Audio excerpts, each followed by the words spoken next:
شوفوا عندي هم من بعد ما رصيتها صار وقت ذوق. بسم الله الرحمن الرحيم. شوف الزبدة كبيرة بتحطوها قلب طنجرة وتنطروها لحتى تذوب. عندي كوب سميد ناعم بنحطه فوق الزبدة. نضيف كمان كوب تاني معهم.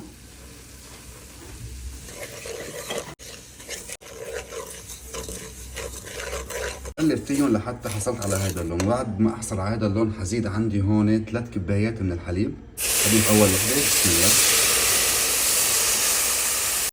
هاي الثانية كمان.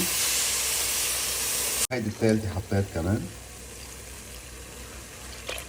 ضيف عندي القطر حسب الرغبة اللي انتو ضيفوا. انا حضيف عندي نص قنينة. حركوها كثير منيح.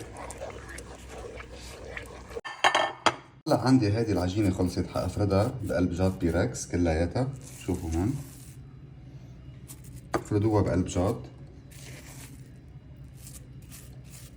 تلبسوا كفوف بايديكم وبترجعوا بهذا الشكل بترصوها. رصوها قد ما فيكم. شوفوا عندي هون من بعد ما رصيتها هلا رح احطها هون وحبلش زيد عليها القشطة. هي قشطة البلدية نوزعها بهذا الشكل. بسم الله.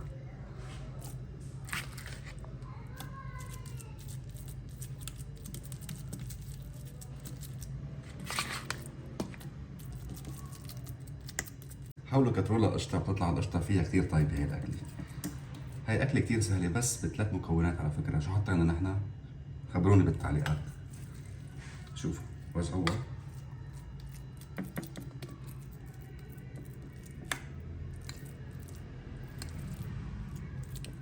هلا عندي هون الفستق الحلبي المبروش.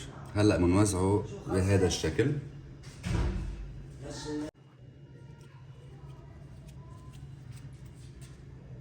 هلا شو عندكم هيك قلوبات بالبيت وانتم بتحبوها.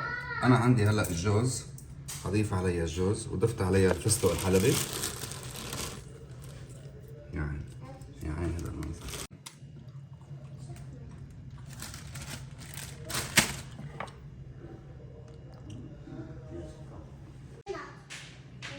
صار وقت ذوق. بسم الله الرحمن الرحيم. شوف بسم الله.